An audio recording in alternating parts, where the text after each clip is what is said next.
The first thing that you need to know about before you decide which drone is right for you is to look at all the choices. Of course, if you go to Amazon itself and type in drone, you're going to see 79,000 different choices. That is way too many for you to find out which one you actually need. So the first step for you to do is actually to figure out what you want the drone to be used for. If it is for your kids, I suggest you get one less than $100. If it is for professional use, such as photography, videography, for something more professional, you need something decent. And the type of drone you want to get would be around $400 and up. Some of the cheaper used drones could also be purchased as long as they're brand name. Now, here's the reason why you should be buying the more expensive drones. First off, the cheap ones are not this good. They can't fly too far. They might actually get lost when you do fly them. And because the controls are not this good, the connection is not this good as well. So when you fly them pretty far away, and it's not going to be that far away, the connection goes from it, and then the item is just going to be lost. All the money is going to be gone. So it will be a colossal waste of money for you just to get a drone and then play with it and of course get it lost. Of course you can lose even the expensive drones, but at least the control itself is built with safeties in there. So when the battery goes down, it tells you a lot of things about the drone, where it is located, where it's going, and it's easier to navigate with it. That said, let's go into what kind of drones you should actually consider getting. First drone, this is the Amazon #1 bestseller. This drone itself is only $50. This is the Predator Mini RC drone. It is easy to use. It has a lot of great reviews for it. This is for kids. This is not for adults. But keep in mind, even the drone that is created for kids to actually use, you have to still supervise them. The reason for that is quite simple. It got propellers to it, so you can't really touch it. This is why adult supervision should always be required with kids using a drone. This is very, very important for you to know. So this is the kind of a drone I would get like a kid 13 and up, as long as you supervise him. This is not for you to get, because this drone is just so simple, it is easy to use, and it's not really made for photography. In fact, this one doesn't even have something that lets you take pictures, which takes away all the fun of flying a drone itself, is the photography or videography part of it. Here's another drone. This one, I think if you've ever seen this online, there was actually a TV show that shows how people race those drones. This is more for adults. Now, although this is a racing drone, I don't recommend you go racing with this drone, because the faster the drone flies, the more likely you're going to lose control, and the more likely this drone is going to crash, and all your $389 is going to disappear very, very fast. So then you have to buy another one or to get it repaired. The next type of drone I should consider for you to actually get, and this is my favorite one, is the Phantom. There was the Phantom 3, there was a Phantom 4, and there was the Phantom 2. I didn't have the Phantom 2. The one I bought was the Phantom 3. This was the second purchase I actually made in the drone section. Of course, when I bought it, it was more expensive than this. I only paid $500 for it. Well, else some other people paid over $2,000 when those first came out. Talking about price depreciation here. So now you can get a very nice drone for only $400. This takes amazing pictures. It is very stable. This is probably one of the best drones you can buy for your money. I had this drone for quite some time. I never had it crash even once. It's really good.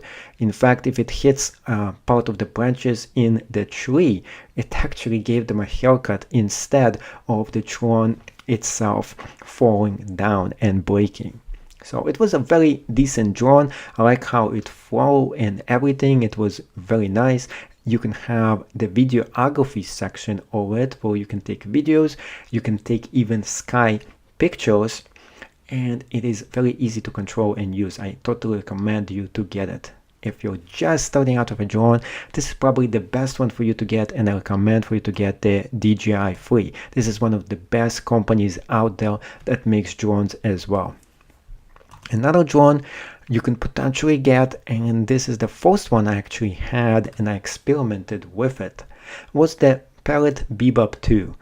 Now, there's different kind of prices for this one. You can get it way cheaper than this price right here. This one, the only reason it is more expensive, it has a different control to it. It actually has the small control, which is pretty good, because the previous one and the one I used was humongous. It was just the size of a huge monitor, and it was super heavy. This one also has VR glasses to them, which is cool as well. But there was a few problems with the drone. Let me get into it. First of all, the one problem they eliminated was the oversized bulky control. So that is a plus. And if you want to get the older version, it would actually have it. The other issue I had with it, which might not be an issue for you, is that first of all, it's not really stable because it is made with a lot of plastic materials. And second problem I had is just the video and picture quality that it was giving me. It wasn't that great to begin with. So except for that, the drone flew pretty nice. I had 0 crashes with it, didn't have any issues. It came back to base. It was very good drone, and I recommend you get this if you can get this for a very good price. In fact, if you want this to be your first drone, if you can get it for around 200 bucks, that's a good decent price to get started, especially if you don't care about taking pictures and video quality. If you don't care about getting the best video quality, this is the drone for you if you really care about just flying it. Now, the next drone I'm going to get into is the next one I considered before I bought the DJI Phantom 3. This was the one I was thinking about actually getting, and I didn't get this one. And the reason for that I didn't get it was that it was just the size of it. It was humongous. It is one of the biggest ones out there. Talking about size here, this one is probably the smallest one. If you want a very small drone that's affordable, that's it right there. That's why I got it in the first place. This one is pretty big, but it is nothing compared to this one. This one is humongous, but it has superior video quality. The looks of it are just intimidating, but the biggest problem with this is definitely its size. It's not really that stealthy, and it is pretty intimidating if somebody really sees this humongous flying drone. If that's what you like, yeah, you should definitely get it, but this was not what I was gonna get because of that. Now, before I get into the next drone, I want to show you another one that was another choice, which is the GoPro Karma. So after I got the Phantom 3 and I flew it a few times and I was very happy with it, after that, a few months later, of course, they come up with a different version of a different competitor company, which was the GoPro Karma. And when I seen the commercial, I was like, wow, this looks amazing. And then when the product actually came out, although it was pretty pricey, it looked very good, and I was gonna get it actually. I looked at it, it was much smaller, it had an awesome control, and the size of it was about the same, but the control itself looked a lot better. And best of all, it had the GoPro attached to it. The GoPro camera is almost indestructible. It can actually fall from an airplane and not even break. I saw that video on YouTube itself. So this is an amazing kind of product. So I was almost about to get this one, and then something else came out, which was the DJI Mavic Pro. Now, this one, when I saw that one, I was just blown away. This one looked even more amazing, and it was done by my favorite company, the DJI itself.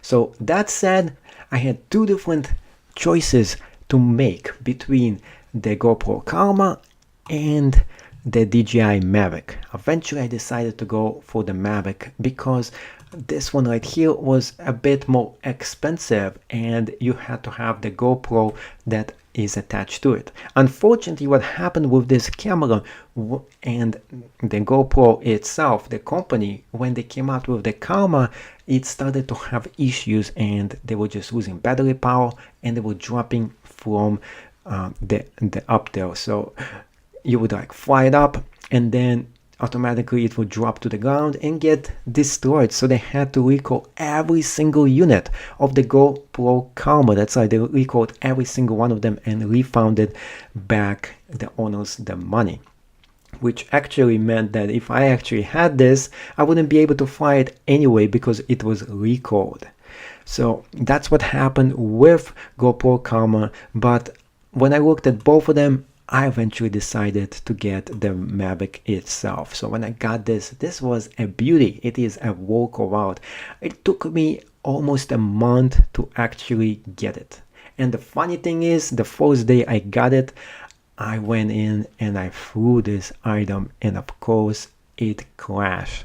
So it taken me a very long time to actually get this item back, and I did purchase the DJI Care, which is supposed to give you insurance just in case this item does crash. They're supposed to send me a new one. So I'm still waiting for me to get a brand new DJI Mavic, but this is to make the story a lot shorter.